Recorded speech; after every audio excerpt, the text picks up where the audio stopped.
প্রিয় ছাত্রছাত্রীরা, সোমনাথ দার কোচিং সেন্টারে তোমাদের সবাইকে স্বাগত।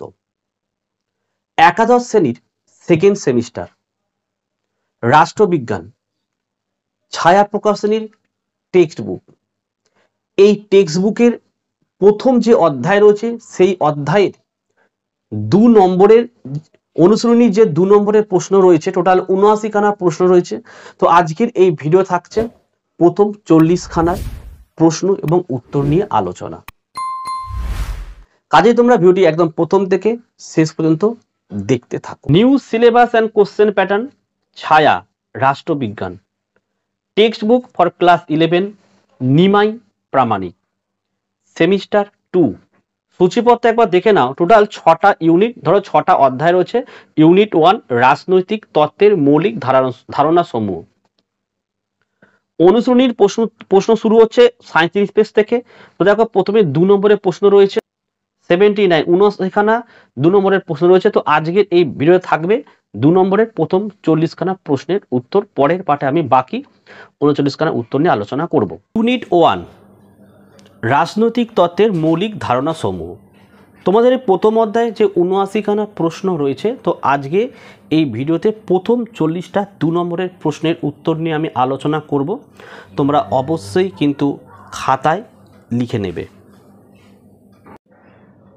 অথবা তোমরা স্ক্রিনশট নিয়ে নাও। তো দেখো তোমাদের অনুশীলনীর যে প্রথম প্রশ্ন সেটা বলছে আইন বলতে কী বোঝো। উত্তরটা এইভাবে লিখবে। উইলসন আইনের সংজ্ঞা দিতে গিয়ে বলেছেন, আইন বলতে মানুষের আচরণ ও চিন্তার সেই সব অংশকে বোঝায় যাকে আনুষ্ঠানিকভাবে স্বীকৃতি দেওয়া হয়েছে এবং যা সুস্পষ্ট ও সরকার দ্বারা সমর্থিত। ঠিক আছে। 2 নম্বরের প্রশ্নটা হচ্ছে আইনের 2টি বৈশিষ্ট্য উল্লেখ করো। তাহলে আমাদের 2 নম্বরের প্রশ্ন হচ্ছে আইনের 2টি বৈশিষ্ট্য লেখো। এইভাবে লিখবে। আইনের বৈশিষ্ট্য হলো 1, আইন বলতে এমন কতগুলি নিয়মকানুনকে বোঝায় যা সকলে মেনে চলে। 2 হচ্ছে মানুষের বাহ্যিক আচরণ আইনের দ্বারা নিয়ন্ত্রিত হয়ে থাকে। 3 নম্বরের প্রশ্ন কোন কোন অর্থে আইনের প্রয়োগ লক্ষ্য করা যায় এবং কি কি লিখবে। সাধারণত 2টি অর্থে আইনের প্রয়োগ লক্ষ্য করা যায়, যথা ব্যাপক অর্থে ও সংকীর্ণ অর্থে। ব্যাপক অর্থে আইন বলতে বোঝায় সামাজিক আইন, প্রাকৃতিক আইন, নৈতিক আইন ও ধর্মীয় আইনকে, এবং সংকীর্ণ অর্থে আইন বলতে বোঝায় রাষ্ট্রীয় আইনকে। 4 ব্যাপক অর্থে আইন বলতে কী বোঝো লিখবে। রাষ্ট্রবিজ্ঞানের অন্যতম প্রধান আলোচ্য বিষয় হলো আইন, কিন্তু ব্যাপক এবং সংকীর্ণ উভয় অর্থেই আইন শব্দটির প্রয়োগ লক্ষ্য করা যায়। ব্যাপক অর্থে আইন বলতে সামাজিক আইন, নৈতিক আইন, ধর্মীয় আইন, প্রাকৃতিক আইন প্রভৃতিকে বোঝায়। 5 প্রশ্ন রাষ্ট্রীয় আইনকে কি কি ভাগে ভাগ করা যায়। জাতীয় অর্থাৎ রাষ্ট্রীয় আইনকে 2 ভাগে ভাগ করা যায়। 1 সরকারি আইন, সেটা পাবলিক ল। 2 হচ্ছে বেসরকারি আইন, সেটা হচ্ছে প্রাইভেট ল। 6 প্রশ্ন আইন বলতে উইলসন কি বোঝাতে চেয়েছেন লিখবে। মার্কিন যুক্তরাষ্ট্রের প্রাক্তন রাষ্ট্রপতি উইলসন আইন বলতে বুঝিয়েছেন, আইন হলো মানুষের প্রতিষ্ঠিত আচার ব্যবহার ও চিন্তাধারা সেই অংশ যা সুনির্দিষ্ট আকারে এবং আনুষ্ঠানিকভাবে স্বীকৃতি লাভ করেছে। তিনি আরও বলেন, এবং পাশ্চাত্যে সরকারি ক্ষমতা ও কর্তৃত্বের সমর্থন আছে। 7 প্রশ্ন বার্কারের মতে আইন কি লিখবে। বার্কারের মতে আইন হলো ব্যক্তির আচার আচরণ নিয়ন্ত্রণকারী সেই সকল বিধান যেগুলি রাষ্ট্র কর্তৃক স্বীকৃত হয়ে বৈধ হয়ে ওঠে এবং যেগুলি নৈতিক মানদণ্ডে মূল্যবোধ সম্পূর্ণ। 8 প্রশ্ন মার্ক্সবাদীরা আইন বলতে কী বোঝান লিখবে। মার্ক্সবাদীরা আইনকে শ্রেণী বিভক্ত রাষ্ট্রের স্বার্থ রক্ষা করার নিয়ম বিধি বলে গণ্য করে থাকেন। মার্ক্সবাদীরা আইনকে সমাজের শাসক শ্রেণী তথা বিত্তবান শ্রেণীর ইচ্ছার প্রকাশ হিসেবে দেখে থাকেন। 9 প্রশ্ন আইনের প্রকৃতি সম্পর্কে বার্কারের অভিমত কী। দেখো উত্তর হচ্ছে কেবল রাষ্ট্র কর্তৃক স্বীকৃত ঘোষিত ও প্রযুক্ত হলেই কোনো আইনকে আদর্শ আইন বলে গণ্য করা উচিত নয় বলে বার্কার অভিমত ব্যক্ত করেছেন। তার মতে আইনের মধ্যে বৈধতা ও নৈতিক মূল্য উভয় বর্তমান থাকা প্রয়োজন। বৈধতা বলতে আইনের পেছনে সার্বভৌম শক্তির অধিকারী রাষ্ট্রীয় কর্তৃপক্ষের অনুমোদন ও সমর্থনকে বোঝায়। আবার সামাজিক ন্যায় নীতিবোধের ওপর আইনের প্রতিষ্ঠাকে নৈতিক মূল্য বলা হয়। 10 প্রশ্ন, আইনের প্রকৃতি সম্পর্কে ল্যাস্কি কি বলেছেন? অধ্যাপক ল্যাস্কি মনে করতেন যে রাষ্ট্রীয় কর্তৃত্বের মানদণ্ডের ভিত্তিতে নয়, বরং উচ্চতর কোনো মানদণ্ডের ভিত্তিতে আইনের প্রকৃতি ব্যাখ্যা করা প্রয়োজন। কোনো আইনকে যদি ব্যক্তির বিবেক থেকে ন্যায্য বলে না মনে হয়, তাহলে ব্যক্তি তার প্রতি আনুগত্য প্রদর্শন করবে না। এভাবে ব্যক্তি সুবুদ্ধি বা বিবেককে বিচারকের স্থান দিয়ে ল্যাস্কি আইনের গুরুত্ব আলোচনা করেছেন। আচ্ছা, 11 নম্বরের প্রশ্ন, আইনের প্রকৃতি সম্পর্কে মার্ক্সবাদীদের অভিমত কী? উত্তরে দেখে নাও। মার্ক্সবাদীরা ভিন্ন দৃষ্টিকোণ থেকে আইনের প্রকৃতি বিশ্লেষণ করেছেন। তাদের মতে রাষ্ট্রীয় আইন হলো সমাজের উপরিকাঠামোর অন্তর্ভুক্ত এবং আইন হলো শাসক শ্রেণীর ইচ্ছার প্রকাশ। যেমন পুঁজিবাদী সমাজে আইন পুঁজিপতিদের স্বার্থকে সুরক্ষিত করে, সে কারণে অর্থনৈতিক দিক থেকে শ্রেণীবিভক্ত সমাজে আইন কখনোই সমাজের সামগ্রিক কল্যাণ সাধন করতে পারে না। তাদের মধ্যে একমাত্র সমাজতান্ত্রিক সমাজ ব্যবস্থাতেই আইন সমাজের বৃহত্তর অংশের স্বার্থে কাজ করে। 12 নম্বরের প্রশ্ন, আইনের কটি ভাগে ভাগ করা যায় এবং কি কি? দেখো, আইনের একটু মিস্টেক হলো, আমার 12 নম্বর প্রশ্নটা হবে আইনের কয়েকটি বৈশিষ্ট্য উল্লেখ করে লিখবে। আইনের বৈশিষ্ট্য হলো 1, আইন বলতে এমন কতগুলি নিয়মকানুনকে বোঝায় যা সকলে মেনে চলে। 2, মানুষের বাহ্যিক আচার আচরণ আইনের দ্বারা নিয়ন্ত্রিত হয়ে থাকে। 3, আইন সর্বজনীন। 4, আইন সার্বভৌম শক্তির দ্বারা প্রযুক্ত হয়। 5, আইন সুস্পষ্ট ও সুনির্দিষ্ট। 13 নম্বরের প্রশ্ন, আইনকে কটি ভাগে ভাগ করা যায় এবং কি কি? লিখবে আইনের শ্রেণীবিভাজনের প্রশ্নে রাষ্ট্রবিজ্ঞানীদের মধ্যে ঐক্যের অভাব বিশেষভাবে লক্ষ্য করা যায়। কেউ কেউ আইনকে 3টি ভাগে ভাগ করেন। 1, প্রাকৃতিক আইন। 2, জাতীয় বা রাষ্ট্রীয় আইন। 3 হচ্ছে আন্তর্জাতিক আইন। ঠিক আছে। আচ্ছা, 13 হলো। 14 নম্বরের প্রশ্ন দেখো, সরকারি আইনকে কটি ভাগে ভাগ করা যায় কী কী? লিখবে সরকারি আইন 3 ভাগে বিভক্ত, যথা 1, সাংবিধানিক আইন। 2, প্রশাসনিক আইন। 3 হচ্ছে এটা ফৌজদারি আইন হবে। ঠিক আছে। 15 নম্বরের প্রশ্ন দেখো, সাংবিধানিক আইন বলতে কী বোঝো? লিখবে অধ্যাপক গিলক্রিস্টের মতে যেসব নীতির উপর ভিত্তি করে সরকার দাঁড়িয়ে থাকে সেগুলি হলো সাংবিধানিক বা শাসনতান্ত্রিক আইন। সাংবিধানিক আইন 3 লিখিত, মানে 10টি লিখিত এবং 2টি অলিখিত, এই 2 ধরনের হতে পারে। 16 নম্বরের প্রশ্ন, প্রশাসনিক আইন বলতে কী বোঝো? লিখবে অধ্যাপক ডাইসি প্রশাসনিক আইনের সংজ্ঞা দিতে গিয়ে বলেছেন যে প্রশাসনিক আইন হলো এমন কতগুলি নিয়মের সমষ্টি যেগুলি ব্যক্তিগত নাগরিকদের সঙ্গে প্রশাসনিক কর্তৃপক্ষের সম্পর্ককে নিয়ন্ত্রণ করে। ফ্রান্সে এরূপ আইন প্রশাসনিক ক্ষমতার অপব্যবহারের বিরুদ্ধে নাগরিকদের অধিকার রক্ষায় বিশেষ গুরুত্বপূর্ণ ভূমিকা পালন করে থাকে। 17, ফৌজদারি আইন বলতে কী বোঝো? লিখবে সরকারি আইনের 3য় ধরন হলো ফৌজদারি আইন। সমাজে আইন শৃঙ্খলার প্রতিষ্ঠা, নাগরিক জীবনে নিরাপত্তা প্রদান। 6, অপরাধীদের দণ্ড দেওয়ার জন্য যে আইন প্রণীত হয় সেগুলি ফৌজদারি আইন বলে। 18 নম্বরের প্রশ্ন, ফৌজদারি আইনের উদ্দেশ্য কী? লিখবে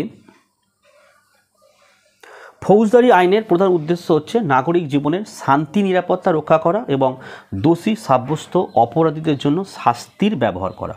19, সরকারি আন্তর্জাতিক আইন বলতে কী বোঝায়? লিখবে সরকারি আন্তর্জাতিক আইন হলো সেই সব নিয়ম যেগুলি আন্তঃরাষ্ট্র সম্পর্ক, আন্তর্জাতিক প্রতিষ্ঠান বা সংস্থার কার্যকলাপ ও তাদের পারস্পরিক সম্পর্ক এবং তাদের সঙ্গে রাষ্ট্র ও ব্যক্তির সম্পর্ক প্রভৃতিকে নিয়ন্ত্রণ করে। 20, বেসরকারি আন্তর্জাতিক আইন বলতে কী বোঝো? দেখো কোনো ব্যক্তির অধিকার বা স্বার্থকে কেন্দ্র করে 2 বা ততোধিক রাষ্ট্রের মধ্যে বিরোধ বাঁধলে তার নিষ্পত্তির জন্য যেসব আইন রয়েছে সেগুলোকে বেসরকারি আন্তর্জাতিক আইন বলা হয়।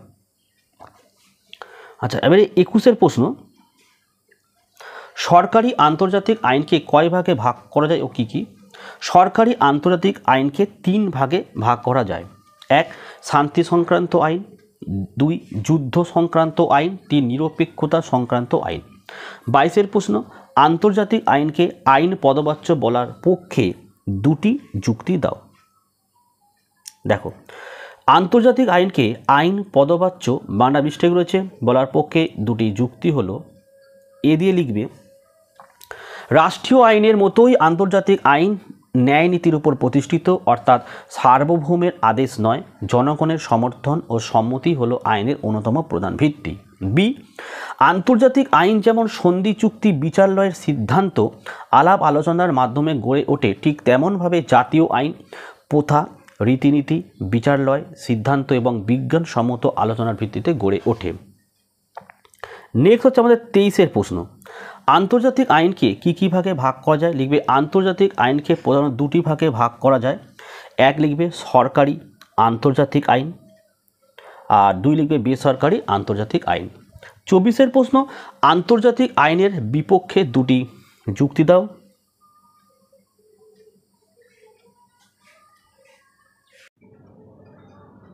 উত্তর লিখবে আন্তর্জাতিক আইনের বিপক্ষে 2টি যুক্তি হলো, অমান্যকারীকে শাস্তি ভোগ করতে হয়, এই শাস্তি বল প্রয়োগের মাধ্যমে প্রযুক্ত হয়, কিন্তু আন্তর্জাতিক আইন অমান্যকারী রাষ্ট্রকে বল প্রয়োগ দ্বারা শাস্তি দেওয়া যায় না ও কোনো রাষ্ট্রে রাষ্ট্রীয় আইনসভা আইন প্রণয়নে কাজ করতে পারে, কিন্তু আন্তর্জাতিক ক্ষেত্রে আন্তর্জাতিক আইন প্রণয়নের ব্যাপারে এরূপ কোনো আইনসভা নেই। 25 প্রশ্ন, জেরেমি বেনথামের পূর্বে কারা আন্তর্জাতিক আইন সম্পর্কে আলোচনার সূত্রপাত করেছিলেন? লিখবে জেরেমি বেনথামের পূর্বে হুগো গোট্রিয়াস 1625 খ্রিস্টাব্দে প্রকাশিত তার on the law of war and peace গ্রন্থে আন্তর্জাতিক আইন সম্পর্কে উল্লেখ করে। এছাড়া সেন্ট টমাস একুইনাস এবং পুফেন্ডার্সের ধারাতেও আন্তর্জাতিক আইনের উল্লেখ পাওয়া যায়। নেক্সট 26 প্রশ্ন, আন্তর্জাতিক আইনকে আইন বলে কারা স্বীকার করে না? লিখবে হস, অস্টিন, হল্যান্ড, সলসবেরি প্রমুখ আইনের বিশ্লেষণমূলক মতবাদের প্রবক্তা আন্তর্জাতিক আইনকে তা আদৌ আইন বলে মনে করেন না। 27, আন্তর্জাতিক আইনকে কারা আইন বলে স্বীকার করেন? লিখবে যারা আন্তর্জাতিক আইনকে আইন পদবাচ্য বলে মনে করেন তাদের মধ্যে হেনরি মেইন, স্যাবেনি প্রমুখ ঐতিহাসিক এবং হল, লরেন্স, ওপেনহাইম, ব্রিয়ারলি, ফেনউইক, কেলসেন, পোলক প্রমুখ আন্তর্জাতিক আইনবিদ রয়েছে। নেক্সট 29 প্রশ্ন হচ্ছে স্বাধীনতার রূপগুলির নাম লেখো। লিখবে বিভিন্ন রাষ্ট্রবিজ্ঞানীদের আলোচনা থেকে মূলত 5 ধরনের স্বাধীনতার পরিচয় পাওয়া যায়, যথা ব্যক্তিগত স্বাধীনতা, জাতীয় স্বাধীনতা, প্রাকৃতিক স্বাধীনতা এবং সামাজিক স্বাধীনতা ও আইনসঙ্গত স্বাধীনতা। 28 বার্কার প্রদত্ত স্বাধীনতা সংজ্ঞাটিকে লিখবে বার্কারের অভিমত হলো রাষ্ট্রের স্বাধীনতা বা আইনসঙ্গত স্বাধীনতা কখনোই প্রত্যেকের অবাধ স্বাধীনতা হতে পারে না, তা হলো সবসময় সকলের জন্য শর্ত সাপেক্ষ স্বাধীনতা। সুতরাং কেবল রাষ্ট্রের মধ্যে থেকেই স্বাধীনতার উপলব্ধি সম্ভব। এদিক থেকে বিচার করে স্বাধীনতাকে একটি আইনগত ধারণা হিসেবে চিহ্নিত করা যায়। 30 স্বাধীনতা বলতে ল্যাস্কি কি বোঝাতে চেয়েছেন? এটা মিস্টেক রয়েছে। দেখবে অধ্যাপক ল্যাস্কির মতে স্বাধীনতা বলতে এমন একটি বিশেষ পরিবেশের সফর সংরক্ষণকে বোঝায় যেখানে মানুষ তার ব্যক্তিসত্তাকে পরিপূর্ণভাবে বিকশিত করার সুযোগ পায়।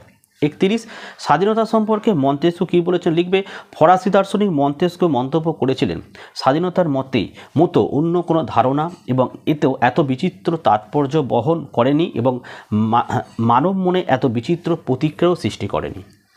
32 প্রশ্ন স্বাধীনতা প্রসঙ্গে বার্কার কি বলেছেন? লিখবে স্বাধীনতা সম্পর্কে বার্কার বলেছেন যে রাষ্ট্রের মধ্যে স্বাধীনতা বা আইনগত স্বাধীনতা কখনোই প্রত্যেকের অবাধ স্বাধীনতা হতে পারে না, এই হলো সব সময় সকলের জন্য শর্ত সাপেক্ষ স্বাধীনতা। নেক্সট রুসোর মতে স্বাধীনতা কি?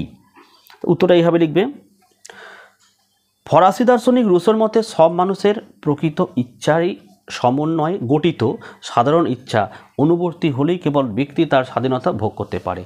34 গ্রিনের মতে স্বাধীনতা কি? লিখবে ভাববাদী দার্শনিক গ্রিনের মতে স্বাধীনতা বলতে কেবল বাধা নিষেধের অনুপস্থিতিকেই বোঝায় না, মানুষের সদিচ্ছা ও নৈতিকতার পরিপূর্ণ বিকাশের উপযোগী পরিবেশকেও বোঝায়। 35 অর্থনৈতিক স্বাধীনতা সম্পর্কে বার্কার কি বলেছেন লিখবে।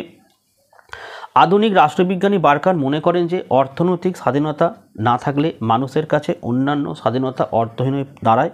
বার্কারের মতে অর্থনৈতিক ক্ষেত্রে পরাধীন শ্রমিক রাজনৈতিক ক্ষেত্রে কখনোই স্বাধীন হতে পারে না। 36 নেতিবাচক অর্থে স্বাধীনতা বলতে কি বোঝায় লিখবে। নেতিবাচক অর্থে স্বাধীনতা বলতে বোঝায় সর্বপ্রকার নিয়ন্ত্রণের অপসারণ। নেক্সট হচ্ছে তোমাদের 37 ইতিবাচক অর্থে স্বাধীনতা বলতে কি বোঝায় লিখবে। স্বাধীনতার যে ধারণায় স্বশাসন ও স্বনিয়ন্ত্রণের উপর জোর দেওয়া হয় তাকে বলা হয় ইতিবাচক স্বাধীনতা। অর্থাৎ ইতিবাচক স্বাধীনতা বলতে বোঝায় এমন একটি নিয়ন্ত্রণবিহীন পরিবেশকে যেখানে ব্যক্তিত্বের বিকাশে কোনোরূপ বাধা থাকে না। 38 স্বাধীনতার যে কোনো 4টি গুরুত্বপূর্ণ রূপ লেখো। স্বাধীনতার 4টি গুরুত্বপূর্ণ রূপ হচ্ছে স্বাভাবিক স্বাধীনতা, আইনসঙ্গত স্বাধীনতা, নৈতিক স্বাধীনতা এবং সামাজিক স্বাধীনতা। 39 স্বাধীনতার রক্ষা কবচ বলতে কি বোঝায় লিখবে। রাষ্ট্র আইনের মাধ্যমে ব্যক্তি স্বাধীনতা স্বীকার করে নিলেও সরকার তার ক্ষমতা অপব্যবহারের মাধ্যমে স্বাধীনতার অপব্যবহার করতে পারেন। স্বাধীনতা যাতে সরকার দ্বারা ক্ষুণ্ণ না হয় তার জন্য স্বাধীনতা সংরক্ষণের ক্ষেত্রে যেসব বিশেষ ব্যবস্থা গৃহীত হয় তাকে বলা হয় স্বাধীনতার রক্ষা কবচ। লাস্ট প্রশ্ন 40 স্বাধীনতার রক্ষা কবচ কেন প্রয়োজন লিখবে। স্বাধীনতাকে সুরক্ষিত সুনিশ্চিত করার ব্যবস্থাপনাকে স্বাধীনতার রক্ষা কবচ বলা হয়। প্রয়োজনীয়তা অনেক সময় মুষ্টিমেয় ব্যক্তিবর্গ দ্বারা গঠিত সরকার নিজ স্বার্থসিদ্ধির জন্য ক্ষমতার অপব্যবহার করে থাকে। এমতো অবস্থায় ব্যক্তি স্বাধীনতা রক্ষা করা অনিবার্য হয়ে ওঠে। এই কারণে প্রতিটি গণতান্ত্রিক রাষ্ট্রে স্বাধীনতা সংরক্ষণের জন্য বিশেষ ব্যবস্থা অর্থাৎ স্বাধীনতা রক্ষা কবচের ওপর গুরুত্ব আরোপ করা হয়। তো এই ছিল তোমাদের 79টা প্রশ্নের মধ্যে প্রথম 40টা প্রশ্নের উত্তর সহ আলোচনা। পরের পার্টে আমি অবশ্যই তোমাদের 40টা প্রশ্নের উত্তর আমি নিয়ে আসবো। তোমরা অবশ্যই কমেন্ট করে জানাও কাদের কাদের পরের পার্টের প্রশ্নের উত্তরগুলো লাগবে। ভিডিও ভালো লাগলে একটি লাইক করো এবং চ্যানেলে নতুন হলে চ্যানেলটিকে সাবস্ক্রাইব করো। পাশে থাকা বেল আইকন প্রেস করে অল নোটিফিকেশনে কিন্তু অবশ্যই অন করো যাতে আমি যখনই কোনো ভিডিও আপলোড করব সবার প্রথম যেন তোমার কাছে পৌঁছে যায়। তো আজকের ভিডিও আমি এখানে শেষ করলাম। তোমরা প্রত্যেকে ভালো থেকো এবং সুস্থ থেকো।